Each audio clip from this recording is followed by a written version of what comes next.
ça a été l'incroyable victoire israélienne de mai 67, où là, la culture, alors Vievorka dit, il y a eu un paradigme, avant 67, les victimes, c'était les vaincus. C'était les faibles, ceux qui avaient les mauvais dieux, ceux qui avaient les mauvais chefs, c'était les vaincus, tant pis pour eux. Et à partir de 67, la culture change, et contrairement à ce que dit Freud, enfin on s'identifiait aux vainqueurs, et à partir de 67, on s'identifie aux vaincus. Et on vole au secours des vaincus. Et alors là, malheur aux vainqueurs, les Israéliens ont été trop vainqueurs. Et je me rends trop vite vainqueur, c'est une victoire invraisemblable.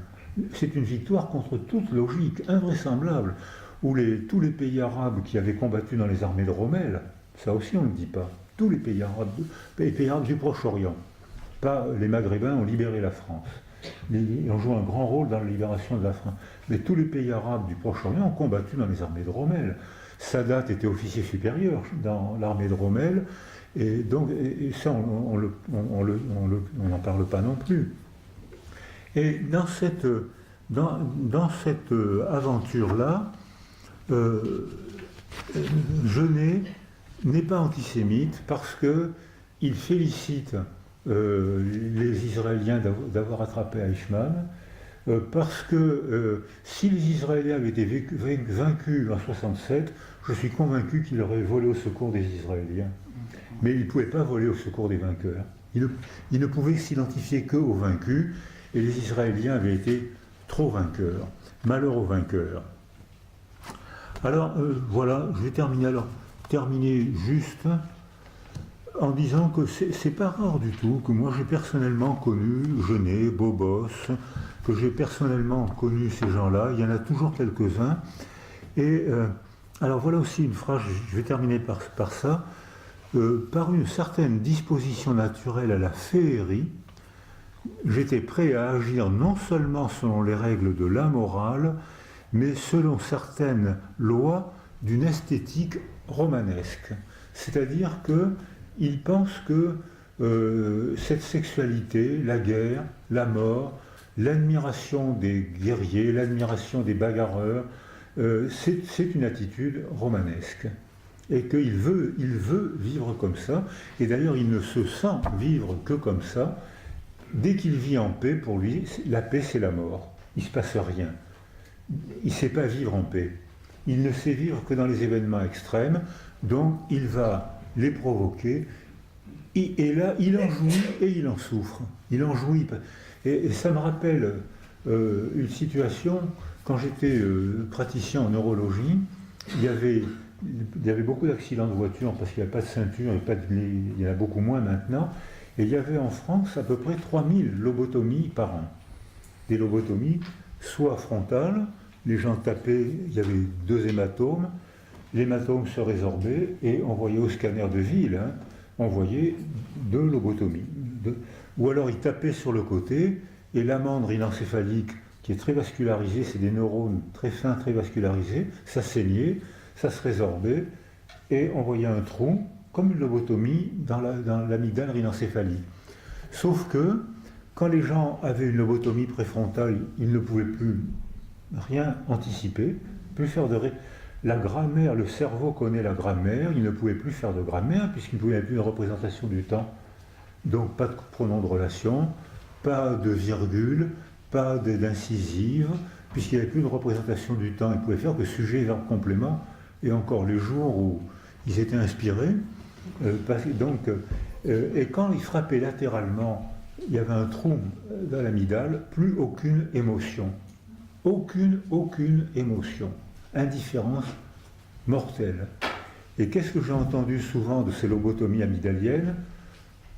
Je regrette l'époque où je souffrais, parce qu'au moins, je me sentais vivant. Voilà, je pense qu'avant mon exposé, vous aviez des idées claires. J'espère maintenant qu'elles sont confuses. Merci de m'avoir écouté.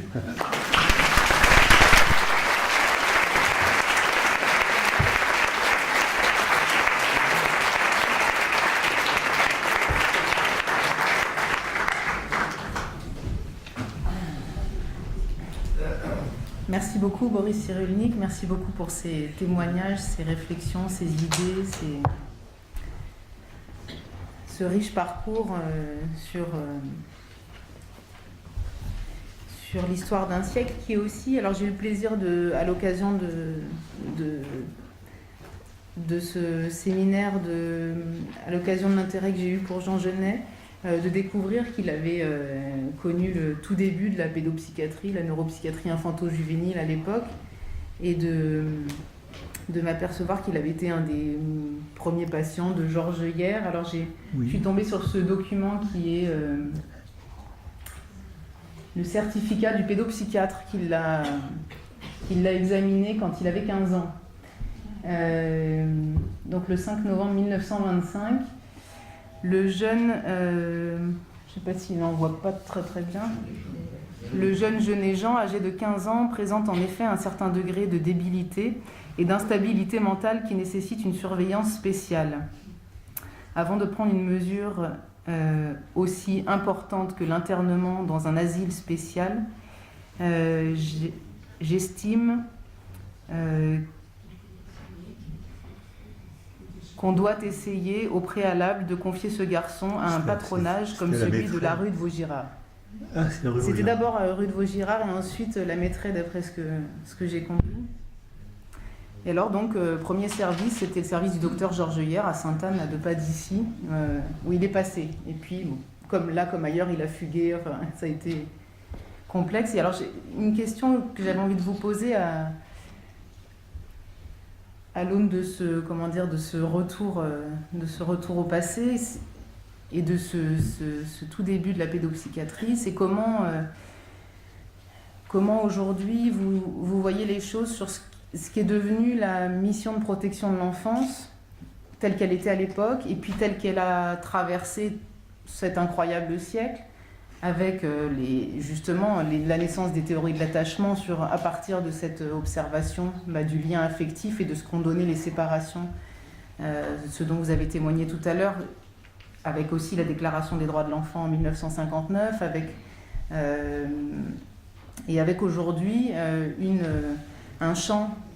deux champs même, on peut dire, celui de la pédopsychiatrie et celui de la protection de l'enfance, qui sont des champs en partie qui se recouvrent et puis en partie distincts. Est-ce que dans une société aujourd'hui considérée comme en paix, dans une société considérée comme confortable, dans la surconsommation, dans le confort, etc., on observe malgré tout dans les services de pédopsychiatrie que la maltraitance est là, qu'il y a des chiffres importants, que c'est très présent et qu'on a besoin de faire beaucoup appel aux services sociaux, y compris dans tous les registres et aussi dans tous les niveaux socioculturels. Comment, avec cet effet de loupe entre la gravité d'une guerre mondiale et aujourd'hui la société dans laquelle on est, comment est-ce que vous pensez, vous qui justement êtes engagé dans le fait de former les professionnels qui s'occupent d'enfants aux théories de l'attachement et aux besoins affectifs de l'enfant, est-ce que vous trouvez qu'on reste à la fois dans un déni des besoins affectifs de l'enfant, ou est-ce que vous trouvez, comment les choses évoluent avec ce regard-là, si vous voulez? Oui, merci pour cette question, parce que effectivement, pour un praticien, c'est la question qui organise nos journées de travail, notre vie de travail. Pendant très longtemps, il y a encore des cultures. J'ai travaillé au Japon il y a quelques mois. Un enfant sans famille est un enfant moins. C'est-à-dire que quand j'ai travaillé après la chute du mur dans les orphelinats roumains, qu'on appelle abusivement orphelinats, ce n'était pas des orphelinats, c'était des mouroirs où Ceausescu avait une pensée raciste.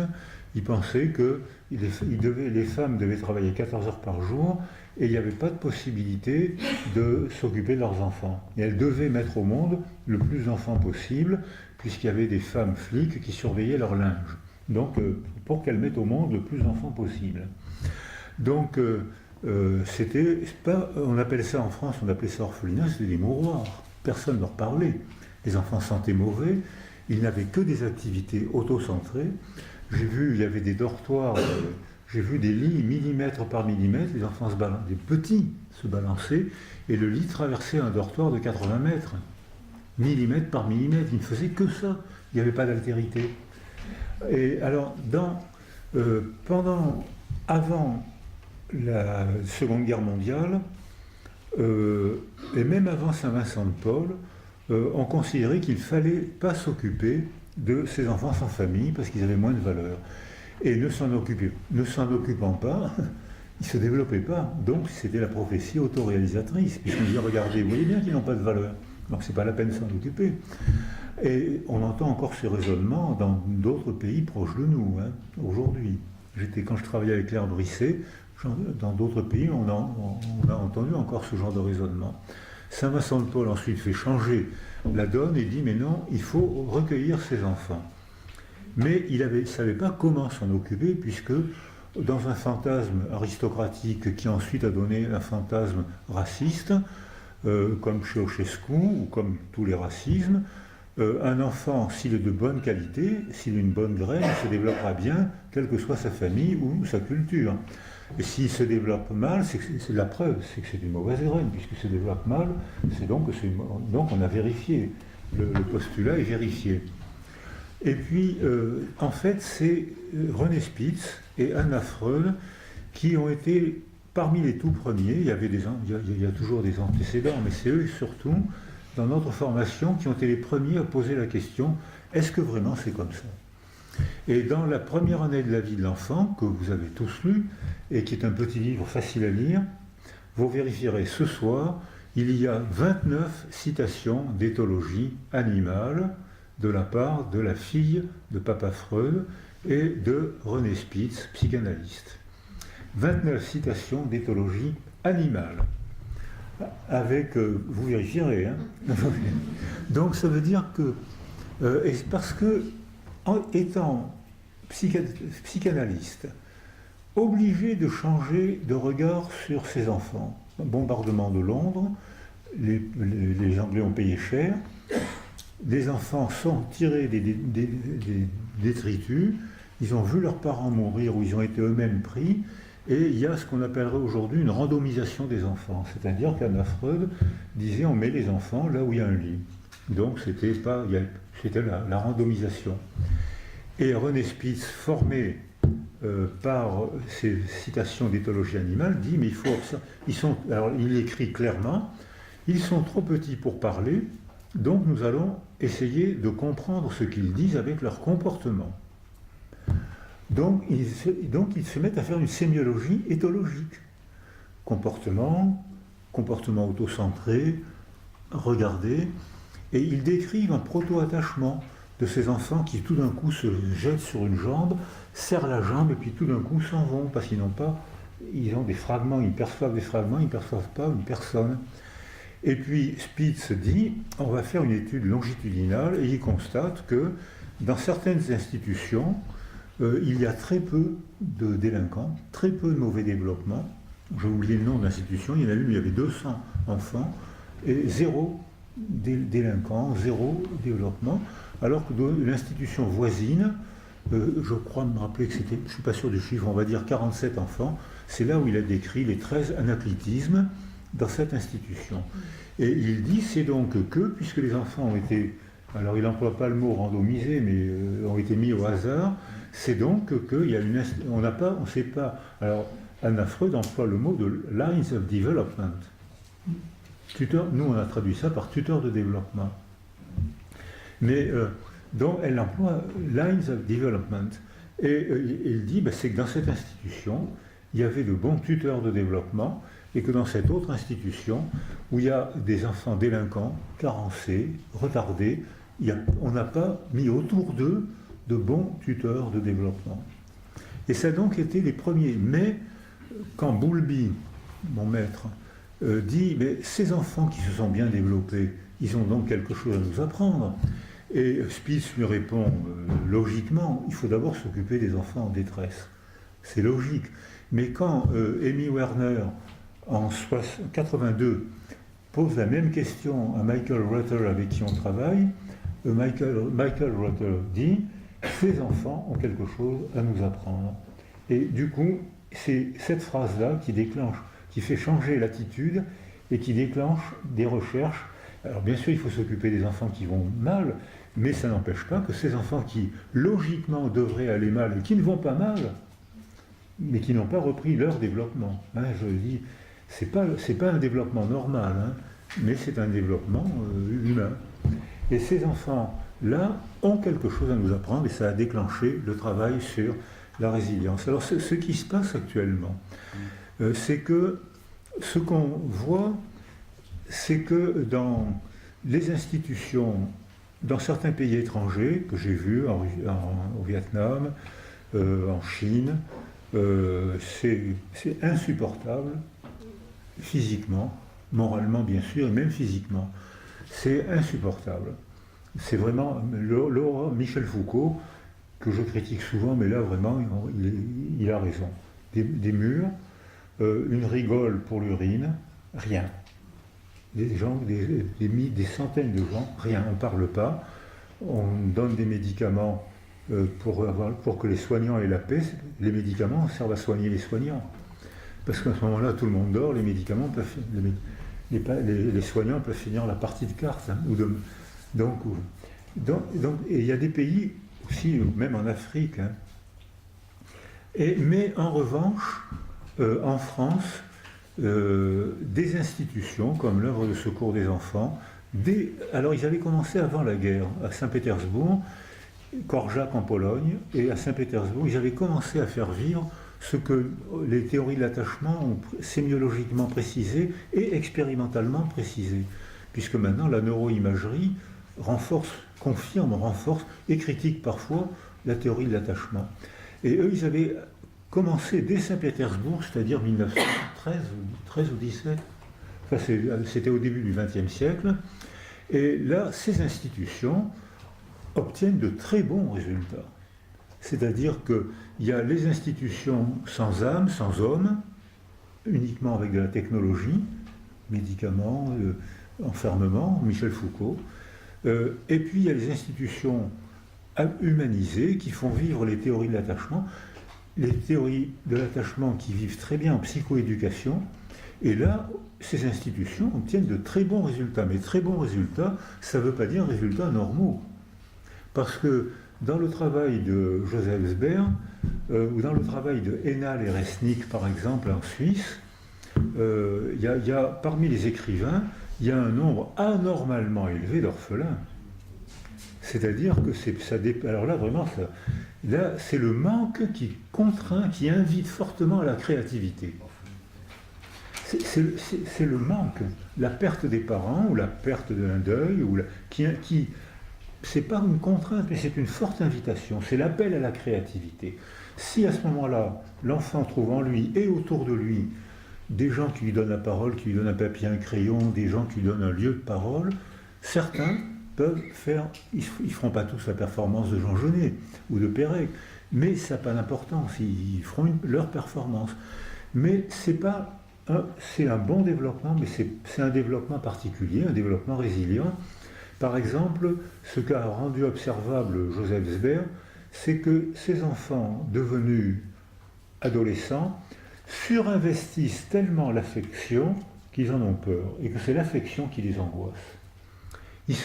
Par malheur, dès qu'ils tombent amoureux, ils partent en courant, ce qui n'améliore pas les relations. Donc, ou alors ils se marient tard, alors ils ont un rêve de couple, ils ont un rêve d'enfant, ils en font moins que la population générale, ils ont un rêve de couple, mais ils mettent la barre tellement haut que ça les angoisse. Elle va découvrir que je suis minable, elle va découvrir que si je vis avec elle tous les jours, elle va découvrir que je suis une merde, elle va le découvrir, elle va me mettre à l'épreuve, elle va très rapidement découvrir mes limites. J'ai très envie, j'ai besoin de vivre avec elle, et j'ai très peur de vivre avec elle. Donc, il y a beaucoup de célibataires, les mariages sont très retardés. Maintenant, on parle encore de mariage ? Non, maintenant, il n'y a que les curés, les homosexuels qui veulent se marier maintenant. Les hétérosexuels, ils ne veulent plus. mais donc, c'est une manière d'aimer, mais c'est presque une manière angoissante aussi, parce qu'il n'y a pas cette légèreté de l'attachement. C'est l'amour angoissant. Il n'y a pas le plaisir de l'attachement, les petits gestes. C'est trop important pour eux. Donc c'est un bon développement, mais ce n'est pas le développement normal, c'est un développement résilient. Juste pour pour prolonger légèrement, parce qu'on va donner la parole très vite, la question de Marion, qu'est-ce que tu penses de l'avènement des catégorisations diagnostiques en pédopsychiatrie? Et pour prendre un exemple très simple, dans les troubles des conduites, cet item qui met sans remords à une action délictueuse, vol, etc., sans remords. C'est comme ça qu'on catégorise. Parce que ça me rappelle que Jean Genet disait qu'il volait, qu'il frappait et qu'il n'avait pas de remords. Alors, cette nouvelle catégorisation des troubles des conduites, là... Tu dis sans roman? Sans remords. Ah, sans remords. Remords. Remords. Parce que je pensais au roman familial. Ouais. Avec roman et sans remords. Est-ce qu'il n'y a pas une moralisation, là? Oui, merci. Je l'avais noté. Je voulais faire, mais je l'avais noté, j'ai marqué morale et... Ouais. Voilà. Donc, merci. Alors, en éthologie humaine et dans les théories de l'attachement et de la résilience, on travaille beaucoup sur l'empathie, mais on en fait une démarche expérimentale. Il y a des questionnaires d'empathie qui valent ce que valent les questionnaires, c'est-à-dire c'est pas des vrais chiffres, c'est quand même des adverbes, un peu, beaucoup, passionnément. Ça donne une hauteur, c'est pas des vrais chiffres, ça permet de qualifier un petit peu. Or, on a des situations expérimentales qui permettent de voir quand l'empathie apparaît, et j'avais fait un travail à Marseille avec Maurice Ohaillon sur l'apparition de l'empathie très retardée chez les enfants abandonnés ou en carence affective, très retardée. Normalement, à l'âge, schématiquement, c'est parti d'un travail d'éthologie animale de Prémac, qui était primatologue, et qui dit, on va voir si chez nos enfants, comment l'empathie, c'est-à-dire l'aptitude à se décentrer de soi pour se représenter ce que comprend l'autre, c'est pas la sympathie. La sympathie, je pleure avec l'autre, je souffre de sa souffrance, alors que dans l'empathie, je me représente sa souffrance, c'est pas pareil. Et là, il y a un dispositif expérimental que j'ai répété avec Maurice Ohaillon et moi, on a répété. Tu l'as connu, Maurice Ohaillon? Et donc, il y a un chercheur CNRS est là, et puis il y a un collègue CNRS est là.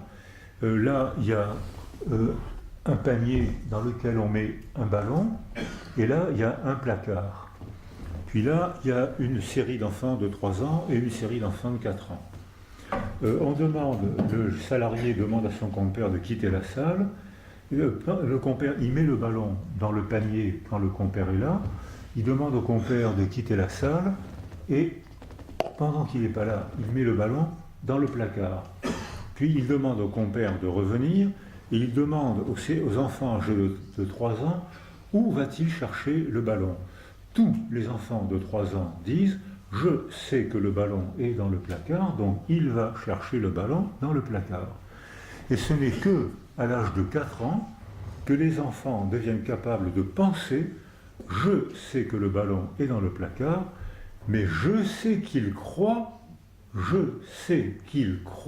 que le ballon est dans le panier. » À 4 ans, l'enfant répond à une représentation très différente de la perception du réel. Donc à ce moment-là, quand on a refait ce travail avec Maurice Ohaillon dans une institution d'enfants au Pradé, près de Marseille, après Toulon et Marseille, à 5 ans, la plupart des enfants étaient restés à l'âge de 3 ans. C'est-à-dire qu'ils n'avaient pas acquis cette ontogenèse qui nous rend capables de se décentrer de notre monde mental pour éprouver le plaisir de partir à la découverte du monde mental d'un autre. Et là, on est dans un déficit d'acquisition de la morale. Et donc, je me fais souvent critiquer pour dire ce que je viens de dire, mais bien sûr, c'est moi qui ai raison. Et que la critique, c'est que les pervers manipulent très habilement, ce qui est vrai. Les pervers sont des gens de théâtre, mais ils manipulent par des mots, par des mimiques, par des gestes, par des scénarios, comme un prédateur. Une fois qu'ils ont joui de la victime, aucun remords. Lacan, seul compte ma jouissance. Oui, mais elle est détruite maintenant. Oui, mais j'ai passé un bon quart d'heure. Oui, mais maintenant, sa vie sera plus jamais comme avant. Oui, mais moi, qu'est-ce que je me suis marré? Voilà, là, c'est des raisonnements de pervers. Alors que je pense que les psychopathes savent où est la loi, mais ils sont tellement soumis à leur pulsion qu'ils n'en tiennent pas compte. Ils ne peuvent pas en tenir compte. Ils passent à l'acte avant de... Ils ne peuvent pas la maîtriser. Ou alors même ils jouent à la transgresser. Ça les amuse d'être plus forts. Genet joue érotiser la transgression avec la loi. Il volait alors qu'il n'était pas obligé de voler. Il aurait très bien pu ne pas voler. Vendre 4 fois un manuscrit. Il savait qu'il allait être pris. Donc, mais il érotisait cette transgression. Alors là, on est plus dans la psychopathie que dans la perversion. Mais on ne peut pas s'empêcher de jouer avec la loi. Je connais la loi, alors que le pervers ne connaît pas la loi. Il s'en fout. Il n'y a pas de loi. La seule loi qui compte, c'est son plaisir. Donc, il n'y a pas de remords. Alors, chez le psychopathe, il y a le passage à l'acte parce que l'ontogenèse, le développement de soi, ne lui a pas permis d'acquérir les 3 régulateurs de l'émotion que je propose. Régulateur préfrontal, si j'ai été entouré et sécurisé affectivement. Régulateur verbal, si on m'a donné la parole, m'a invité à la parole. Et régulateur culturel, si mon récit est concordant avec le récit de ma culture. Marion, encore des questions? Bah, j'en ai 2 qui me tiennent vraiment à cœur, mais j'ai pas envie non plus de... Enfin, voilà, je vais peut-être passer la parole au public, puis on verra si ça vient après, et puis si c'est des thèmes qui Alors, sont c'est un des rares séminaires où, en effet, on donne la parole au public, et où il importe qu'il apprenne. Je vois dans l'assistance des éthologues, je vois une psychiatre à la prison de la santé, je vois une spécialiste du mensonge, on n'a jamais parlé du mensonge et de... Bon, bref, je vois plein de monde qui ont sûrement plein de questions. Sinon, Marion et moi, on va se précipiter sur toutes les questions que vous a inspiré cette brillante conférence. N'hésitez pas. Qui se lance? Oui, monsieur, merci. Je suis rien, donc je vais y aller. Je pensais tout à l'heure que vous avez eu cette phrase, ce n'est pas logique. Au cours de votre conférence, en explicitant une sorte de dé, enfin, quelque chose qui ne rentrait pas dans la normalité, entre guillemets. C'est une phrase qui mérite un peu, et je voudrais dire simplement, je ne sais pas si vous avez vu le film Le Voyeur de Michael Powell, où c'est l'histoire d'un tueur en série qui aime voir ses victimes mourir au moment où il est dessus.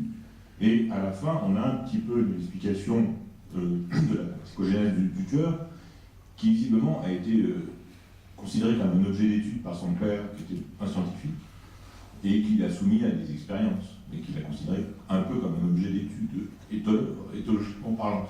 Ou alors, je ne sais pas si c'est éthologique, enfin, on voit qu'il a été soumis à des flashs de coups de lumière rouge, des cris différents. Enfin, son père a probablement... Ce que montre le film, c'est qu'il suppose qu'on comprenne qu'il a été analysé, étudié, comme pour voir ses réactions très jeunes, et presque, peut-être sans empathie, je ne sais pas. Et alors, cet aspect logique, si vous voulez, cette science appliquée. Alors, à un moment, vous avez dit quelque chose de très important pour la créativité, c'est l'espace intime. En particulier, Jean Genet, il a un espace intime qui lui permet de trouver cette beauté en lui, et de la créer, enfin de créer à partir d'un lieu privé. Je dirais qu'aujourd'hui, c'est pas si évident d'avoir ce lieu privé.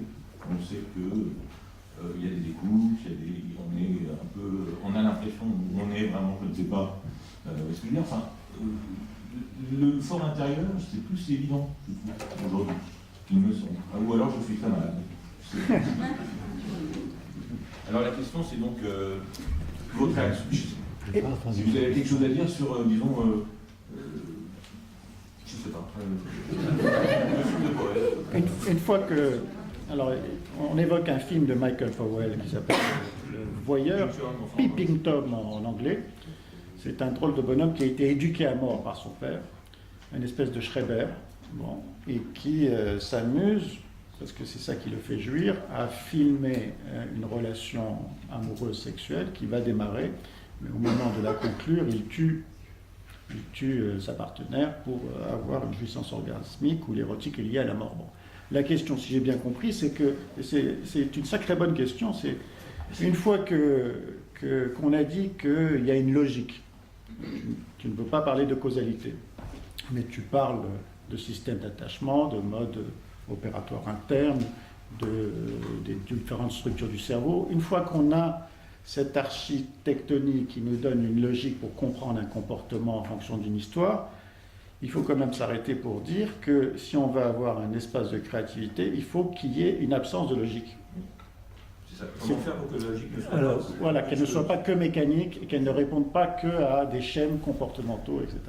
Alors, j'aurais pas employé l'expression absence de logique, j'aurais dit rupture. Ouais. C'est-à-dire que pour qu'il y ait créativité, il faut qu'il y ait perte. Alors, parce qu'effectivement, on n'est pas des machines, mais tout change. L'écologie change tout le temps, notre corps change tout le temps, notre cerveau change tout le temps, la culture change tout le temps. Donc on est forcément, un jour ou l'autre, on est contraint à la perte. Mais et une fois qu'on est contraint à la perte, ou bien c'est le deuil qui finit jamais, ou bien c'est le deuil qui invite fortement à l'idéalisation du disparu. Donc la première œuvre d'art, ça a été la sépulture. C'est-à-dire, la première œuvre d'art, c'est je peux pas... Si j'étais, comme vous le remarquez justement, si on était totalement mécaniquement déterminé, on accepterait qu'un corps meure et qu'on le laisserait pourrir par terre. Voilà. Et on ne répondrait pas. Or, on ne peut pas faire ça. Donc on est obligé d'inventer une sépulture, on est obligé de mettre des cailloux, une posture, des fleurs, des pétales, des couleurs, de pleurer, quand on parle de faire des louanges, etc. Des rituels du deuil. Mais on fait des rituels du deuil pour la mort, on fait des rituels du deuil pour un déménagement, donc on est contraint. Puisque la vie change tout le temps, on est constamment en évolution, donc en déchirure et en rupture constante. Alors que parmi nous, il y a les fixistes, ceux qui sont très angoissés parce que la question que vous venez de poser et que j'ai essayé de poursuivre. Il y a les fixistes qui, eux, veulent que rien ne change. Alors eux, dites-moi quelle est la vérité. Ben non, il n'y a pas la vérité. Ce qui est vrai aujourd'hui dans un contexte sera faux demain dans un autre contexte. Donc, il y a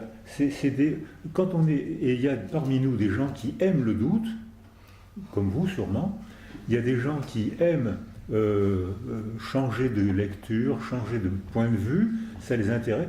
Et il y a des gens qui ont besoin de prêt-à-penser, de certitude. Et là, on est dans le langage totalitaire. Et je dis toujours, j'ai commencé ma vie en subissant un langage totalitaire, et j'arrive au dernier chapitre de mon existence en voyant réapparaître un autre langage totalitaire. C'est-à-dire que, parce que les fixistes veulent la vérité, alors que les évolutionnistes jouent avec les vérités momentanées, ici, là, mais dans une autre culture, dans une autre religion, ça peut être autre chose, c'est très amusant, mais ça oblige à travailler, à lire, à voyager, à réfléchir, et ça c'est fatigant. Juste pour associer à Jean Genet, une des phrases, moi, m'apparaît essentielle pour la compréhension de ce qu'est la créativité, qui est quand même l'objet de notre étude ici depuis 20 ans. Il dit en substance que, pour reprendre un terme que tu viens d'utiliser, que la poésie advient lorsqu'il y a un moment de rupture entre le visible et l'invisible, le continu et le discontinu, le masculin et le féminin, la vie et la mort. Voilà. C'est à ce moment-là. Et ici, beaucoup d'artistes sont venus nous dire qu'en effet, c'est à ce moment où il y a une espèce de tension entre deux êtres qui advient que la créativité, pour le meilleur des cas, advient, ou la destructivité, bien sûr. Alors justement, vous parlez de la rapidité, de la possibilité du changement, et vous avez évoqué aussi en termes d'écologie. L'écologie change.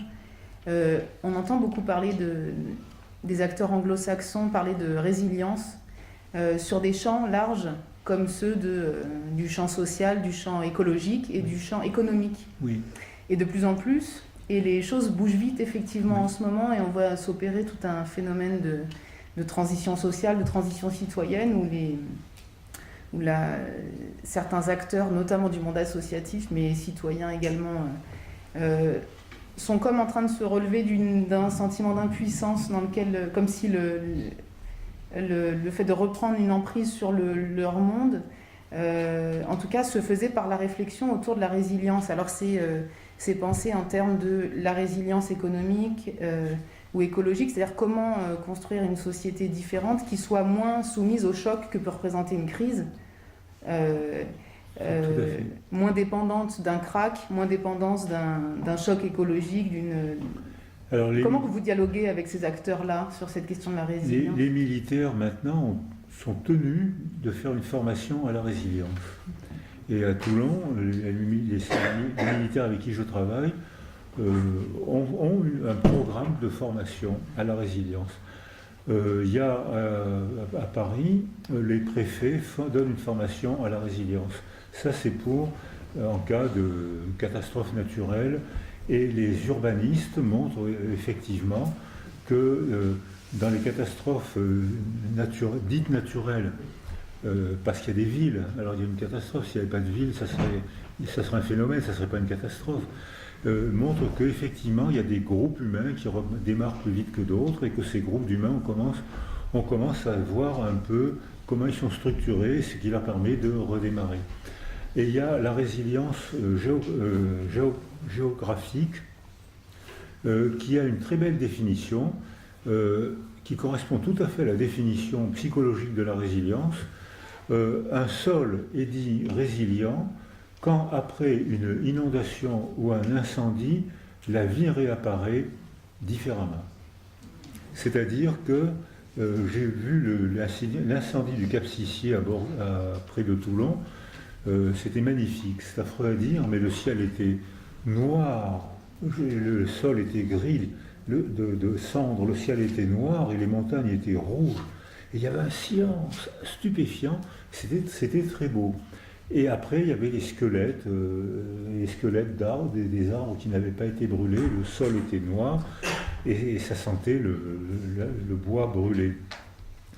Et 2 ans après, on a vu réapparaître les cystes, les petites fleurs qui avaient disparu sous les pins. On a vu réapparaître le petit gibier. Donc on a vu apparaître les grands aigles qui repéraient le petit gibier, alors que quand il y avait des pins et des chênes, ils ne les voyaient plus. Donc c'était une belle vie qui réapparaissait, mais ce n'était pas la même vie comme avant. Et il y a eu déjà plusieurs extinctions, et ce qu'on appelle aujourd'hui New York, Boston, toute cette région, 5 fois déjà, il y a eu une marée qui a tout noyé. Puis les eaux se sont retirées, puis je ne sais pas combien de centaines de milliers après, une autre marée a tout noyé, puis se sont retirées par 5 fois, et à chaque fois, les fossiles sont différents. C'est la définition parfaite de la résilience. La vie reprend, elle est bien, mais c'est une autre vie. C'est-à-dire que c'est possible. Anna Freud l'avait pressenti, elle ne l'avait pas nommé comme ça, mais c'est possible. Alors on est tout à fait en accord avec les urbanistes, avec les militaires, parce que les guerres actuelles ont moins de morts qu'avant, mais elles ont beaucoup plus de syndrome psychotraumatique. Parce que actuellement les soldats ont à peu près 60 kg de matériel sur le dos, entre le casque, les infrarouges, le téléphone, les armes, ils marchent avec 60 kg de matériel. Donc dès qu'il y a un obstacle, mais les conditions de la guerre, c'est plus les guerres de tranchées où les hommes mouraient par millions. Donc c'est plus ça. Mais quand ils rentrent au camp, ils sont très altérés, enfin ceux que j'ai vus à Toulon, parce que les djihadistes mettent les enfants en première ligne. Et ils les mettent avec des ceintures d'explosifs et les soldats tirent. Alors certains ont un déni pratiquement psychotique, c'était pas un enfant. Qu'est-ce qu'on fait, nous? Mais si, c'est un enfant, regarde, il allait à l'école, il joue au football. On peut faire ça? Il se suicide. Il y a Claire Voix, avec qui on travaille, nous dit qu'il y a 3 fois plus de morts par suicide que par combat. Parce que les soldats rentrent, ils ont tiré sur des enfants. Et souvent, les djihadistes envoient des enfants, les soldats tirent, il n'y avait pas d'explosifs autour de la taille. Alors là, les soldats rentrent au camp, là, ils sont mal, ils sont ravagés. Donc on approuve la résilience chez les militaires, on approuve la résilience après les catastrophes naturelles dans les villes, on apprend beaucoup de la résilience géographique, on n'est pas très à l'aise avec la résilience économique, parce que là, il y a des implications idéologiques qui ne sont pas tout à fait celles qu'on souhaiterait, et je me demande s'il n'y a pas une petite tentative de récupération. Alors, Katia Hillel, qui fait plein de choses et qui par ailleurs était psychiatre à la santé, mais comme la santé se refait une beauté, Katia est en attente. Oui, Boris, si j'ai bien entendu, tu as fait un lien empathie et morale, sur l'acquisition de la morale avec la nécessité de cette empathie.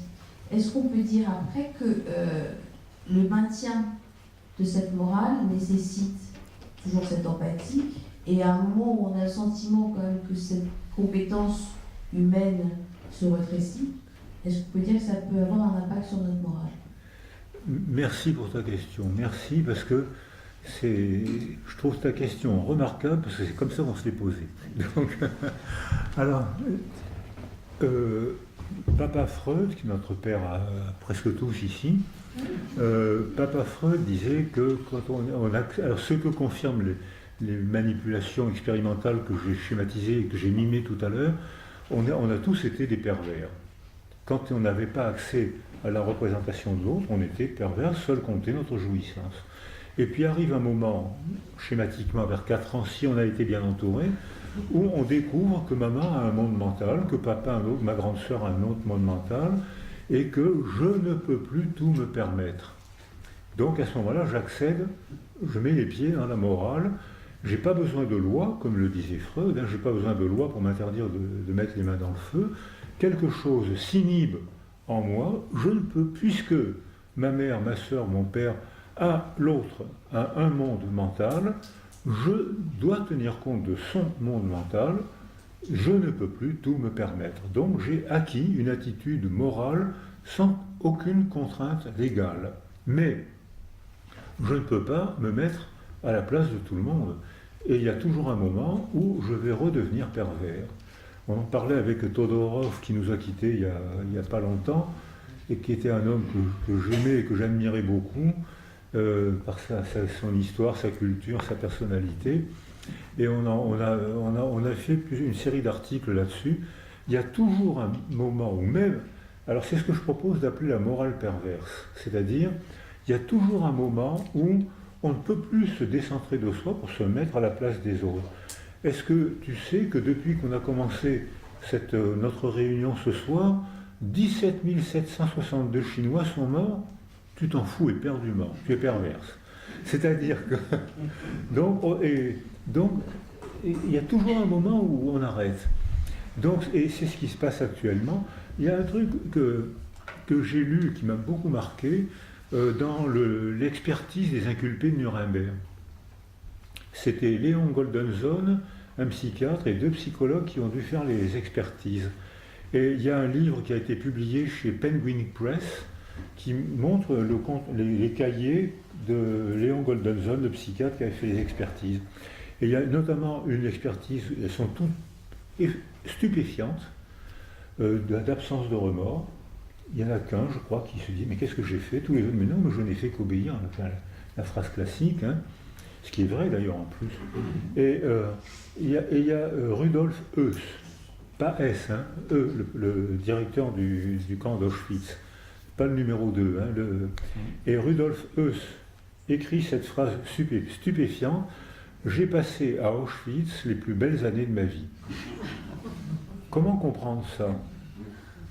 Il dit: j'avais ma femme avec qui je m'entendais très bien, on avait 3 ou 4 enfants qui étaient effectivement mignons et adorables, on avait une petite maisonnette à l'entrée du camp, il y a la photo de la maisonnette, et il était très gentil, très cultivé, très moral, avec sa femme, avec ses enfants, dont il s'occupait bien, et ensuite il avait un métier bien difficile, puisqu'il devait faire partir en fumée à peu près 10 000 corps par jour, et dans les euphémismes qui caractérisent le langage totalitaire, il ne pouvait pas dire il faut faire partir en fumée 10 000 personnes, ça aurait été 10 000 crimes.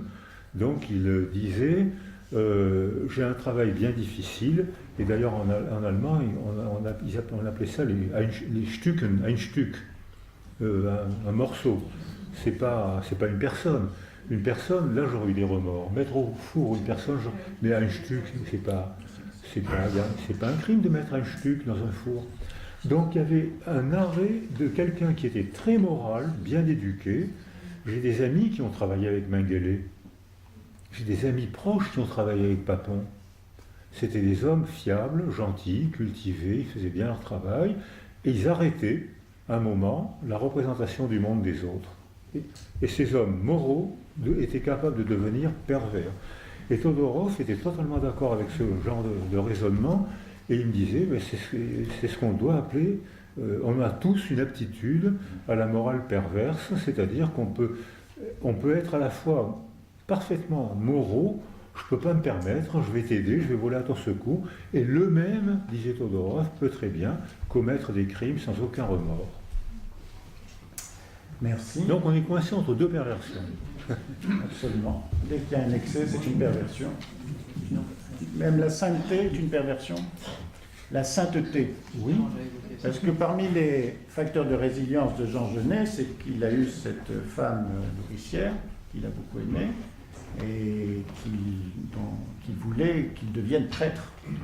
Et l'éducation chrétienne est quelque chose de très important. Et chercher la sainteté dans le mal, trouver au fond du mal, au fond de l'effroi, de l'horreur, de la violence sexuelle, la sainteté est une forme de perversion. Oui, là, tu me fais penser Saint-Augustin, Saint-Paul, avant de devenir des monstres de morale, ils n'ont pas eu peur de faire la fête. Hein.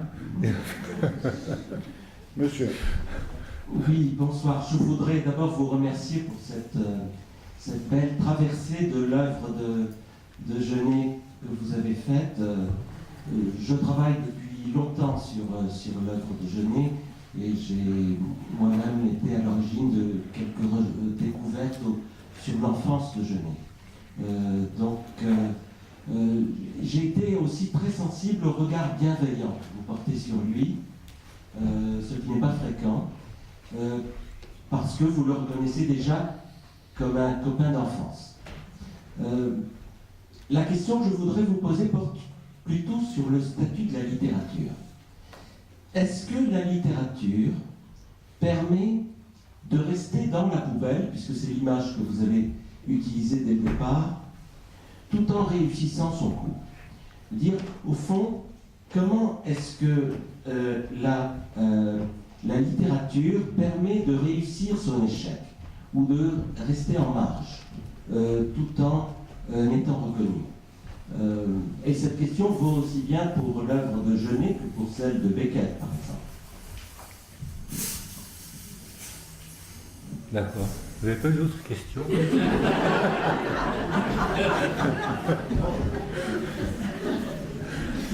Alors, ce qui me vient, c'est que c'est une nécessité.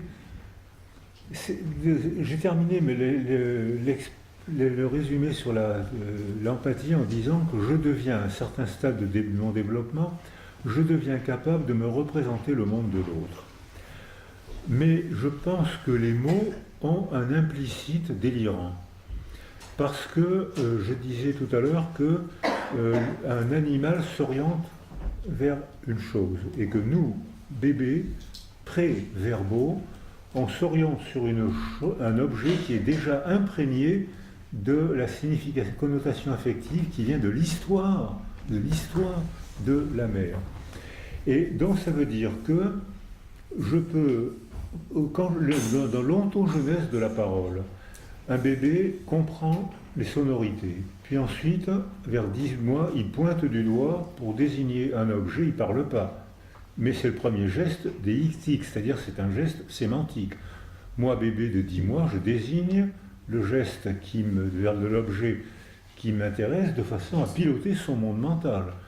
J'agis sur son monde mental en pointant du doigt.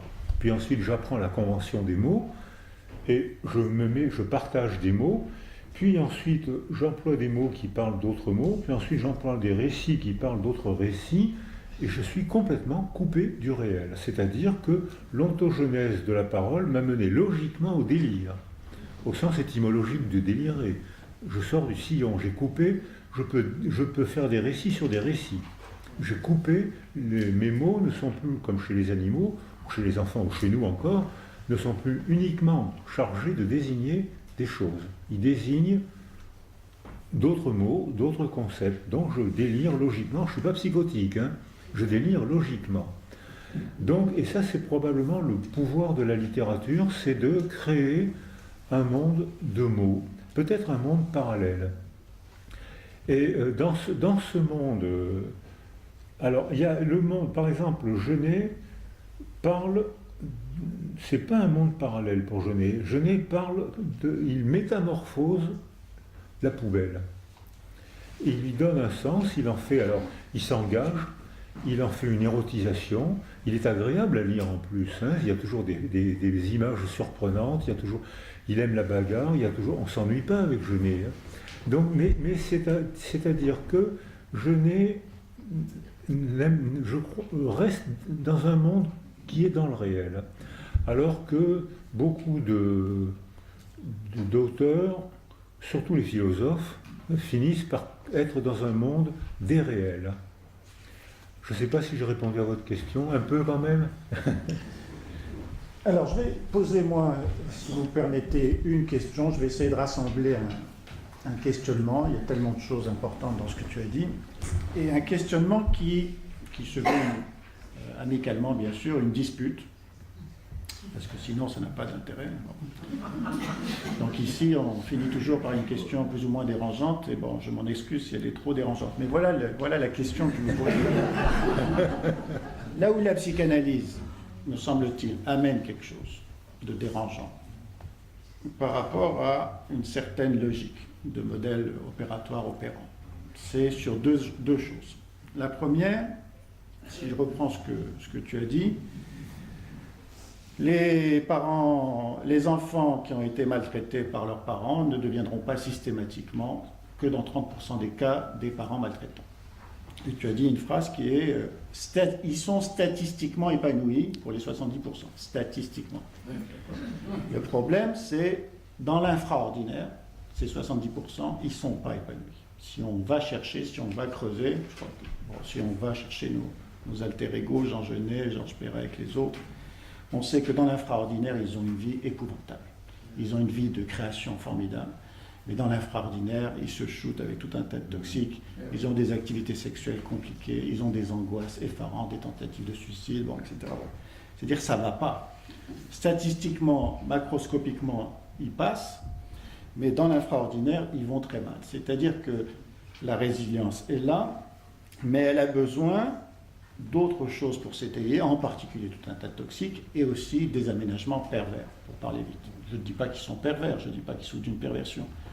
Je dis qu'ils ont besoin d'aménagements pervers parce que, bon, c'est ce que disait Genet, après avoir projeté ma haine vers les autres, à un certain moment, je me suis dit qu'ils ne méritaient même pas ma haine et je me retrouve dans ma solitude. Donc, voilà. Donc ça, c'est un premier espace. Et le deuxième espace, je m'en excuse là aussi, tu as dit à un certain moment, je vais vous faire une conférence sur là-dessus, bon, et il y a des choses que je ne vais pas vous dire. Bon. Et ces choses que je ne vais pas vous dire, je me rappelle d'une conférence ici sur Robert Antelme. Il disait cette chose effarante, après avoir beaucoup parlé, à un certain moment je me tais, parce que si jamais je vous dis, si jamais je réveille ces horreurs, je vais me retrouver sale et je vais finir par ressembler à moi-même. C'est-à-dire qu'en effet, je suis en train de vous donner une fiction, un récit de moi, un modèle opératoire opérant, quelque chose qui fonctionne, mais au fond de moi, il y a quand même dans ma solitude, quand je me rencontre avec moi-même, cette saleté que je n'arrive pas à décoller. Bon, et tu as évoqué La traîne sauvage, c'est Rosine Crémieux qui a écrit avec Sullivan, et quand elle était là, il y a eu un moment assez émouvant qui est dans son livre, qui est toujours le même moment qu'on retrouve chez Primo Levi, chez Antelme, chez les autres. Chez elle, c'était, j'étais à côté d'une autre déportée, il y avait un morceau de pain, je me suis précipité, je l'ai pris, et ça, voilà comment je me ressens, voilà comment ils ont fait en sorte que je devienne quelqu'un qui n'est plus dans l'empathie, mais qui est dans le besoin impérieux, et voilà, bon. Donc, par rapport, non pas minimiser la résilience, mais dire que la résilience macroscopiquement, ça le fait, dans l'infraordinaire, c'est plus compliqué. Et il y a toujours dans la boîte noire quelque chose qui reste avec soi-même dans une solitude profonde. Alors, malheureusement, je suis ton avis. C'est-à-dire que il y a une faute de raisonnement dans le mot statistique que j'ai employé. Parce que les déterminants d'un groupe ne sont pas les déterminants des individus qui composent ce groupe. Première faute de raisonnement. En plus, ce que tu as dit en citant Robert Antelme, c'est ce que j'ai proposé d'appeler l'effet palimpseste. Parce que j'ai trouvé ça dans Baudelaire, j'ai trouvé ça faisait chic. Donc, de parler. Le palimpseste de la mémoire. Le palimpseste de la mémoire. Donc, j'ai trouvé que ça faisait bien de citer Baudelaire. Et malheureusement, ça correspond à la clinique. C'est-à-dire que, c'est pour ça que j'ai dit que la résilience, c'est la reprise d'un bon développement, c'est une bagarre constante, mais ce n'est pas du tout l'effacement du trauma. Je pense même que le trauma reste neurologiquement. Pierre Rousseau, qui travaille avec nous en Belgique, fait des bébés traumatisés. Et il montre comment, j'en parlais avec Magistrati et Ansermet hier, comment, et on va en reparler avec Galinowski sur les tractographies, le frayage neurologique va facilement vers l'amygdale rhinencéphalique. C'est-à-dire que le trauma précoce, à un moment où l'ontogenèse est bouillonnante, où le bébé se développe à toute allure, s'il y a un trauma à ce moment-là, ça fait une trace longuement durable. J'ai été praticien à La Seigne, près de Toulon, où il y avait les chantiers navals, et où les Sénois, les Toulonnais ont beaucoup souffert de la Seconde Guerre mondiale. Ils n'ont pas souffert de l'occupation italienne, parce qu'ils avaient tous des cousins à Toulon, donc ils venaient en famille. Ils ont plus souffert de l'occupation allemande, mais ils ont beaucoup souffert du sabordage de la flotte et des bombardements américains qui ont tué en France 60 000 personnes dont on ne parle jamais. Et à la Seine, il y a les bombardements de nos libérateurs ont détruit la ville, rasé la ville et tué des dizaines de milliers, des milliers de personnes. Et ça a duré. J'ai parlé avec des anciens et ils disaient que le ciel était grillagé d'avions et qui bombardaient sans cesse. C'est-à-dire que les enfants dans la rue, les enfants voyaient leurs copains mourir, on n'imagine pas comment ça se passait. La paix arrive, ils ne peuvent pas parler des morts provoquées par nos libérateurs, on ne peut pas, donc ils se taisent, comme les Arméniens, comme les Juifs de la Shoah, donc ils se taisent, comme beaucoup de résistants aussi se sont tués après la guerre, donc il y a des superstructures résilientes qui protègent, et Michael Reuter nous encourage à faire la différence entre les facteurs de protection et les facteurs de résilience. Dans les facteurs de protection, on est très proche des raisonnements psychanalytiques, ça protège. Le déni est un facteur de protection, mais c'est un mécanisme à un prix exorbitant qui explique un trait névrotique. Mais ça protège. Ça protège de la souffrance, mais ça empêche d'affronter le problème. Mais ça protège de la souffrance. Et quand les gens font ça, donc la résilience est en marche, elle aussi, pendant toute sa vie. Et puis, quand la mémoire de travail s'éteint avec le grand âge, quand on réapparaît, les empreintes non réglées, non élaborées, qui n'étaient pas effacées, mais qui étaient enfouies sous les superstructures de la vie quotidienne et du travail de la résilience. Et là, tous les neurologues, les psychiatres qui travaillent avec les personnes âgées, moi je l'ai souvent entendu, ça, soit l'aphasie des polyglottes, qui est un phénomène stupéfiant, où les gens ne parlent que la langue de leur petite enfance, alors qu'ils ont oublié toutes les langues qu'ils ont apprises dans le reste de leur vie, et qu'ils croyaient avoir oublié la langue de leur enfance, ou alors, ce que j'ai souvent entendu, c'est « Ma fille, t'entends ?» Mais non, la dame a, on va dire, 90 ans, 85 ans, « T'entends, ils sont là. » Mais enfin, maman, qui est là? Mais j'entends, c'est les chars allemands, c'est les chars... Mais enfin, maman, la guerre est finie depuis 60 ans. Mais non, je les entends. Et les gens, dans cet effet palimpseste, disent « ça ressurgit en moi comme si ça venait d'arriver. » Donc, ce que tu dis est malheureusement vrai, c'est enfoui, c'est contrôlé, c'est pas effacé. Et alors, une petite question personnelle. Il semble que quand tu rentres chez toi à la Seine, il semble qu'un de tes hobbies, ça soit de discuter avec ton pointu. Quand est-ce que tu vas publier ton dialogue avec ton pointu? Oh, mais il faut que je lui parle au moins une fois ou deux par jour. Dès que j'arrête de lui parler, il prend l'eau. C'est ça. Donc il va couler. Donc c'est le plus beau pointu du monde. Il est en bois, il est lourd, il est ingouvernable. Mais il faut que je lui parle, il faut que je le peigne, il faut que je lui fasse des offrandes d'huile, il faut que je lui fasse des offrandes. Donc il faut que tu écrives là-dessus. Hein. Absolument. Il se fait tard. Il se fait très tard. C'est pas grave. On va réinviter l'année prochaine Boris à revenir discuter avec nous. Merci beaucoup.